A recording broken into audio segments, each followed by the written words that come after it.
जी का पूजन करके उन्हें पूजन दान से प्रसन्न किया जाता है। इसमें गेहूं का करवा भर के पूजन किया जाता है और विवाहित लड़कियों के यहाँ चीनी के करवे पीहर से भेजे जाते हैं।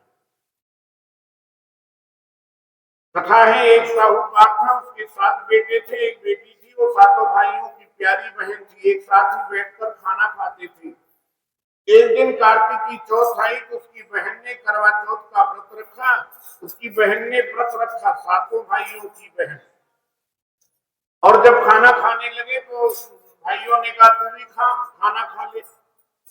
उनकी माँ बोली आज ये खाना नहीं खाएगी, इसका करवा चौथ का व्रत है, जब चांद निकलेगा अर्घ देगी तब खाना खाएगी। तो भाइयों ने आग जला करके, धुआं आग करके और छलनी में चंद्रमा को दिखाया।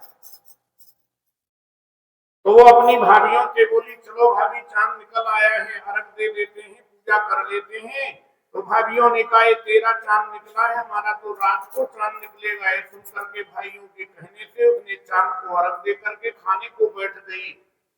अभी पहला ही ग्रास तोड़ा था, भोजन में बाल निकला है, छींक हुई सामने से। तीसरा टुकड़ा तोड़ा तो राजा के घर से बुलावा आ गया, राजा का लड़का बीमार है, जल्दी चलो। माँ ने लड़की को पहनने के लिए संदूक खोले और उसमें से सफेद वस्त्र 3 बार संदूक खोली, तीनों बार सफेद वस्त्र निकले। अतः सफेद कपड़े पहन करके पहना करी ससुराल को माँ ने लड़की को भेजा। माँ ने लड़की के पल्ले में एक सोने का सिक्का बांध दिया और बोली रास्ते में जो भी मिले पैर पड़ती जाना, जो तुझे सुहाग का आशीर्वाद दे उसे सोने का सिक्का दे देना।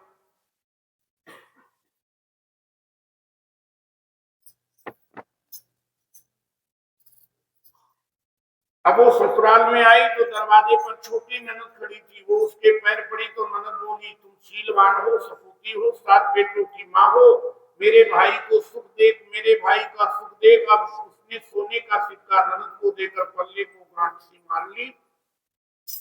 उसके बाद वो अंदर आई, आकर के देखा उसका पति मूर्छित बेहोश पड़ा हुआ है।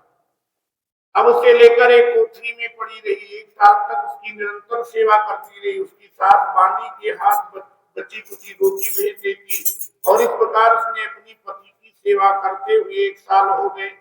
करवा चौथ का व्रत आया, सब लोग, सारी पड़ोसनों ने कहा तू भी स्नान आदि करके गणेश भगवान की पूजा कर ले। तो वो बोली मैं कैसे करूं? तो बोली चौथ माता की कृपा से सब ठीक हो जाएगा। उसके कहने से उसने व्रत रखा। थोड़ी देर के बाद में करवा बेचने के लिए आई। उसने करवा 5 करवा बेचने वाली आई, किसी ने उसको करवा दिया नहीं और बाद में 5वीं देवी ने उसको करवा दे दिया और आशीर्वाद दिया।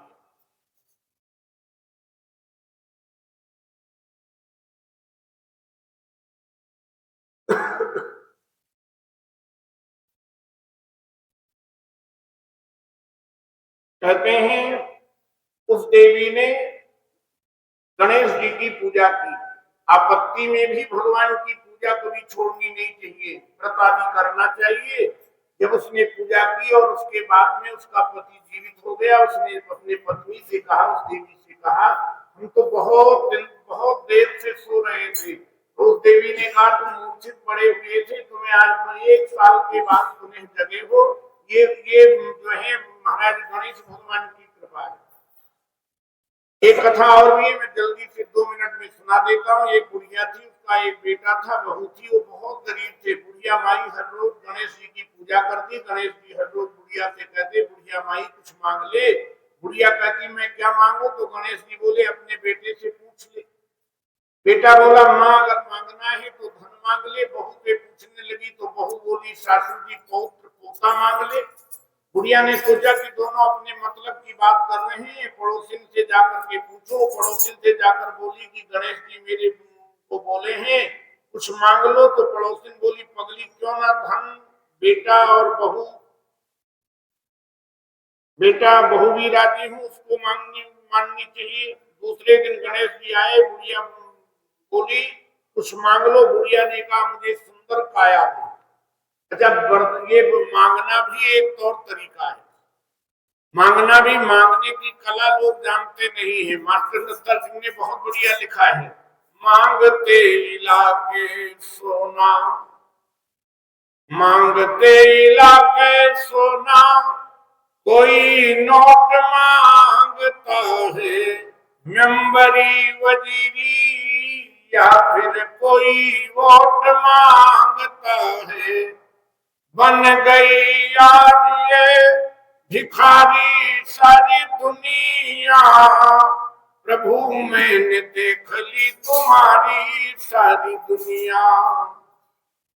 गुरबाणी में कबीर साहब की वाणी आती। कबीर साहब कहते काम मांगो कछ छिर न रहा। हे प्रभु मांगे तो क्या मांगे, क्यों? बोले देखत नैन चलो जग जाई, काम मांगो कछ छिर न रहा। मांगे तो क्या मांगे जब कुछ स्थिर रहने वाला ही नहीं। काय भय कर बांधे हाथी, आवे संग न जाए संगाती। 1 लख पूत 1.25 लख नाती, कही रावण घर दिया न बाती। लंक सिकोट समुद्र सिखाई, और कही रावण की खबर न पाई। का मांगो कछु थिर न रहा। मांगना है तो भगवान से भगवान को मांग लेना चाहिए। सावधानी है, उस बुढ़िया से जब वरदान मांगने के लिए गणेश जी ने कहा तो उसको बहुत विचार करके उसने कहा, बुढ़िया ने कहा मुझे सुंदर काया दे, पहले अपने लिए सोने के कटोरे में पोते को दूध पीता देखकर, और अमर सुहाग दे, निरोगी काया दे, भाई दे, भतीजे दे, सारा परिवार दे, सुख दे, मोक्ष दे। गणेश जी ने कहा बुढ़िया माई तूने तो मुझे ठग दिया, सब कुछ मांग लिया, अब जैसा बोला है वैसा ही हो जाएगा। ऐसा आशीर्वाद दे करके गणेश भगवान अंतर्ध्यान हो गए। रामायण में एक कथा में 1 मिनट में आपको बता देता हूँ।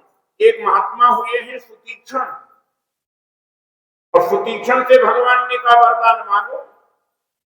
सुतीक्षण ने कहा मुझे मांगना नहीं आता है, आज तक हमने कुछ मांगा ही नहीं।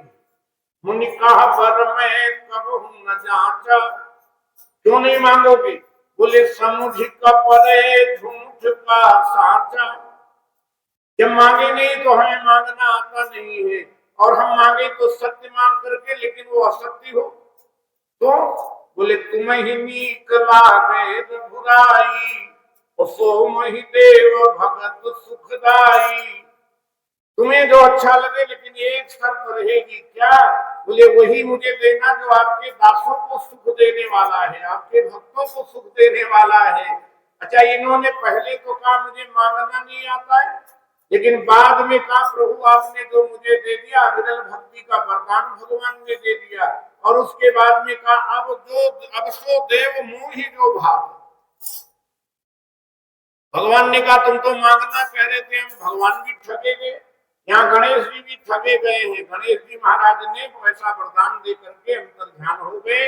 अब बुढ़िया माई के यहाँ सब कुछ वैसा का वैसा हो गया, जैसा मांगा था गणेश जी महाराज, जैसा बुढ़िया माई को दिया है वैसा सब किसी को देना। आज गणेश चतुर्थी का पावन करवा चतुर्थी का व्रत है। गणेश जी हर प्रकार से सुख और समृद्धि दें, और हर प्रकार से अपनी इन बहनों के लिए मंगल कामना करता हुआ रामायण की ये बड़ी सुप्रसिद्ध चौपाई में निवेदन कर रहा हूँ। अचल होई यही बात तुम्हारा, तो जब लग गंग जमुन जल धारा। जब तक गंगा में जमुना में जब तक जल प्रवाह। स्त्री पद्म पुराणे श्री कृष्ण सत्या संवादे भाषा टीका से कार्तिक महात्म में तृतीय अध्याय समाप्त है। आज की जो प्रसाद की सेवा और श्री अनिल गुप्ता जी द्वारा बाबा के चरणों में प्रसाद की सेवा की जा रही है, उनसे मेरी आग्रह है वो आकर के